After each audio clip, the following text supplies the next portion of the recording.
এইটোতো আজিৰ কথা।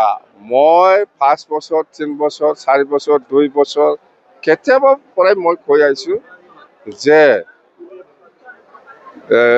BPF আৰু UPPL একগোট হোৱাৰ ক্ষেত্ৰত আমাৰ কোনো আপত্তি নাই। আহক চৰকাৰ এৰি পেলাই আহক, NDA চৰকাৰ NDA লগত আছে, NDA এৰি পেলাই আহক, আমাৰ কোনো আপত্তি নাই। ইহঁতে দিছপুৰত আজিও চৰকাৰ চলাই আছে, দিল্লীত একেলগে চৰকাৰ চলাই আছে। এই চৰকাৰটো এৰি পেলাই আহিলেহে আমি বিশ্বাস কৰিম। আপচুৱে কওক, এনে ওপৰে ওপৰে কৈ থাকিলে নহ'ব। আপচুৱে কওক, আমাৰতো ফ্ৰী। আমাৰ BPF দলে কোনো চৰকাৰত নাই, দিছপুৰতো নাই, BTCতো নাই, দিল্লীতো নাই। সেইকাৰণে আমি ফ্ৰী। আমি ফ্ৰীত আছো। আমি আহ্বান জনাই আছো যে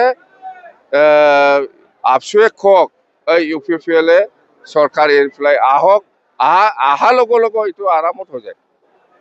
চিধা কথা।